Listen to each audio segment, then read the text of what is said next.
हरे कृष्णा। मेरे प्रिय मित्र, आज सुबह की ताज़ी हवा में जब मैं घूम रहा था तो मुझे वर्षों पुरानी घटना याद आ गई। बड़ी सीधी सी, बड़ी साधारण सी घटना, पर उसका बोध बहुत गहरा है। रहा होऊंगा 20-22 साल का, मुझे हर चीज़ का उत्साह ज़रूरत से ज़्यादा था। मैंने एक सुंदर सा पौधा लगाया, मुझे उस पौधे से प्रेम हो गया। मैं उसकी देखभाल में ऐसे जुट गया जैसे वही मेरे जीवन का केंद्र हो। मेरा इरादा बहुत नेक था, बहुत पवित्र था। मैं चाहता था कि मेरा पौधा सबसे सुंदर और सबसे स्वस्थ हो। मुझे लगता था कि पौधे के लिए सबसे ज़रूरी चीज़ है पानी। पानी ही तो जीवन है। तो मैं उसे सुबह भी पानी देता, दोपहर में भी पानी देता, शाम को भी पानी देता। मेरे प्रेम की कोई सीमा ना थी, तो मेरे पानी देने की भी कोई सीमा ना रही। कुछ ही हफ्तों में वह पौधा पीला पड़ने लगा, उसकी पत्तियां मुरझाने लगी। मैं चिंतित हो गया।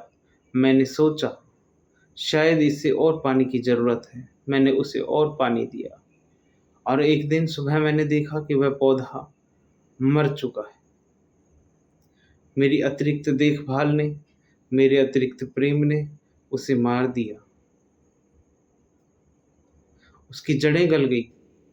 जो पानी जीवन में जो पानी जीवन दे सकता था, उसी पानी ने उससे जीवन ले लिया। उस दिन मैंने गहरा सत्य सीखा कि मैंने जाना कि केवल इरादे नेक होना काफ़ी नहीं है। अमृत भी सीमा से अधिक हो जाए तो विष का काम करता है, विष बन जाता है। और तुमसे पूछा जाए कि क्या तुम अपने जीवन में यही भूल नहीं दोहरा रहे हो? तुम अपने बच्चों से प्रेम करते हो, खूब करो। तुम्हारा इरादा भी स्वर्ण जैसा शुद्ध होना चाहिए, कुंदन की तरह तपा हुआ, एकदम 100%। लेकिन अपने प्रेम में, अपनी देखभाल में तुम उन्हें इतना ज़्यादा पानी दे देते हो कि उनकी अपनी जड़ें गलने लगती। तुम उनकी हर समस्या सुलझा देना चाहते हो, उन्हें हर कांटे से बचा लेना चाहते हो। तुम उन्हें इतना सींचते रहते हो कि वे अपने पैरों पर खड़े होने का अवसर ही खो देते हैं। उनकी आत्मा मुरझाने लगती है, वे तुम्हारे प्रेम के बोझ में दब जाते हैं। तुम्हारा प्रेम उनके लिए स्वतंत्रता नहीं है, एक सुंदर सा कारागृह बन जाता है। और जैसे जैसे बच्चे जवान होने लगते हैं, खास तौर पर लड़कियां, तो एक दिन तुम पाते हो कि तुम्हारा बच्चा या तो विद्रोही हो गया या बिल्कुल ही आत्मविश्वास से कमजोर। तुमने तो जीवन देना चाहा था, पर तुम्हारी बेहोशी ने उसका जीवन छीन लिया। तुम अपने मित्रों की सहायता करना चाहते हो, इरादा तुम्हारा बहुत अच्छा भी है, लेकिन तुम बिना मांगे सलाह देते हो, बिना ज़रूरत के हस्तक्षेप करते हो, अपनी टांग अड़ाने की आदत से मजबूर हो। तुम उनकी समस्याओं को अपनी समस्या बना लेते हो और उन्हें लगातार बताते रहते हो कि उन्हें क्या करना चाहिए और क्या नहीं करना चाहिए। तुम अपनी अच्छाई के अहंकार में इतने अंधे हो जाते हो कि देख ही नहीं पाते कि तुम्हारा मित्र तुमसे समाधान नहीं, केवल सहानुभूति चाहता है। वह चाहता है कि तुम बस चुपचाप उसके पास बैठो, उसका हाथ थामो, पर तुम्हें तो दाता बनना था, तुम्हें तो ज्ञानी बनना था। और परिणाम क्या होता है? धीरे धीरे, धीरे धीरे वह मित्र तुमसे दूर होता चला जाता है। तुम्हारा अमृत उसके लिए विष का काम करता है। इस संसार बड़ी अजीब से अजीब घटनाओं से भरा पड़ा है। यहाँ किसी को खत्म कर देना घृणा से ही नहीं होता, प्रेम से भी होता है। यहाँ बर्बादी केवल बुरे इरादों से नहीं होती, अच्छे इरादों से भी होती है। शर्त केवल एक ही है, बेहोशी। अगर तुम्हारे कर्म में होश नहीं है, जागरूकता नहीं है, तो तुम्हारा अच्छा से अच्छा इरादा भी विनाशकारी हो सकता है। एक पुरानी कहावत है, कहावत क्या कहानी है। एक नदी में बाढ़ आई, सारे जानवर अपनी अपनी जान बचाने के लिए भाग रहे थे। एक बंदर पेड़ पर चढ़ गया। उसने देखा कि एक मछली पानी के तेज बहाव में तड़प रही है। बंदर का हृदय करुणा से भर गया। कितना नेक इरादा था, कितना पवित्र भाव। उसने सोचा, बेचारी मछली डूब रही है, मुझे इसे बचाना चाहिए। वह झपटा, उसने मछली को पानी से बाहर निकाला और बड़े प्यार से उसे ऊंची डाल पर सुरक्षित रख दिया।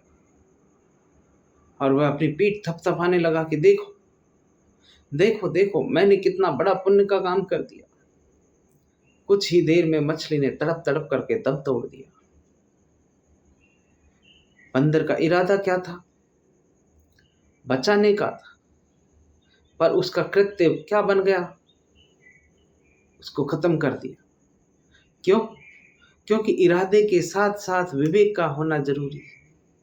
अगर इरादे के साथ विवेक नहीं है, होश नहीं है, तो उसे ये पता भी नहीं होता कि जो चीज मेरे जीवन में है, मेरे लिए जीवन है, हवा है, वह मछली के लिए अपने आप को खत्म करने जैसा है। और जो मछली के लिए जीवन है, पानी, बंदर को लगा कि वह उसे डुबो रहा है।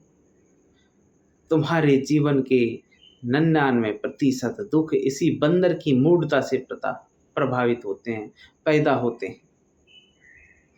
तुम अपनी परिभाषाओं को, अपनी अच्छाइयों को दूसरों पर थोपते रहते हो। तुम ऐसा कर लो, तुम ऐसा कर लो, तुम ऐसा कर लो, तुम वैसा कर लो। क्या कभी तुम ये जानने की चेष्टा भी करते हो? पर तुम ये जानने की चेष्टा ही नहीं करते कि अगले की जरूरत है भी कि नहीं, उसकी जरूरतें हैं क्या। तुम बस देने के अहंकार में अंधे होकर दिए चले जाते हो। एक सच्चा माली पौधे को प्रेम करता है, लेकिन होश पूर्वक प्रेम करता है। वह हर दिन पौधे को पानी नहीं देता। वह पहले झुकता है, मिट्टी को छूकर देखता है। वह उसकी नमी को महसूस करता है। वह देखता है कि मिट्टी सूखी है या गीली है। वह पौधे की जरूरत को समझता है, अपनी देने की इच्छा को नहीं। अगर मिट्टी गीली है, मिट्टी अगर पौधे के नीचे गीली है, तो वह जानता है कि आज पानी देना प्रेम नहीं है, हिंसा की तरह काम करेगा। आज दूर रहना ही प्रेम है। क्या तुम्हारे प्रेम में ये विवेक है? क्या तुम्हारी अच्छाई में ये होश है? या तुम बस एक अंधे जुनून में, एक बेहोश प्रभा में बहे चले जा रहे हो? अति सर्वत्र वर्जित है। अति सब जगह वर्जित है। हर चीज की बुरी होती है अति। ये सूत्र तुमने एक बार नहीं, हजारों बार सुना होगा, लेकिन तुमने इसका अर्थ समझा ही नहीं। अति का जन्म ही बेहोशी से होता है। जहाँ होश है, जहाँ माइंडफुलनेस है, जहाँ विवेक है, वहाँ संतुलन अपने आप आ जाता है। जहाँ जागरूकता है, वहाँ विवेक की किरण अपने आप उतर आती है। एक जागरूक व्यक्ति कर्म करता है, पर कर्ता के अहंकार भाव से मुक्त होकर के करता है, दृष्टा भाव से करता है। वह सेवा करता है, पर सेवक होने का दंभ नहीं पालता। वह प्रेम करता है, पर प्रेम का स्वामित्व नहीं जताता। उसका प्रेम, उसकी सेवा दूसरे की जरूरत पर केंद्रित होती है, अपने अहंकार के पोषण पर नहीं होती। वह जानता है कि कब बोलना है और कब चुप हो जाना है। वह जानता है अपनी सीमाएं। वह जानता है कि हाथ कब बढ़ाना है और कब हाथ खींच लेना है। वह जानता है कि पानी कब देना है पौधे में और कब पौधे को अपने हिस्से की धूप और हवा लेने के लिए अकेला छोड़ना है। इसलिए साधकों, प्रिय मित्रों, प्रियजनों, अपने जीवन के बगीचे में झांक कर तो देखो। देखो कहीं तुम अपने किसी प्रियजन को, अपने किसी रिश्ते को जरूरत से ज्यादा पानी तो दे करके तो नहीं मार रहे। अपने नेक इरादों की जांच करो। कहीं उनके पीछे तुम्हारी अच्छाई का, तुम्हारे दाता होने का अहंकार तो नहीं छिपा। प्रेम करो, क्योंकि प्रेम के बिना जीवन रेगिस्तान है। सहायता करो, क्योंकि सहायता के बिना समाज नहीं चल सकता। पर होश पूर्वक करो। अपने हर कर्म में साक्ष्य का दिया जला कर रखो। देखो तुम्हारी ऊर्जा की, तुम्हारे प्रेम की जरूरत भी है या नहीं है। तुम्हारा नेक इरादा अमृत तभी बनेगा जब उसमें विवेक का, होश का संतुलन होगा। अन्यथा तुम उस बंदर की तरह ही रहोगे जो पुण्य कमाने निकला था, पर मछली को परलोक पहुंचा दिया। जागो और अपने अमृत को विष बनने से बचाओ। हरे आपका मंगल हो, कल्याण हो, स्वस्थ मुक्ति हो। हरे कृष्णा, हरे कृष्णा। भवतु सब मंगलम। सबका मंगल हो, कल्याण हो, स्वस्थ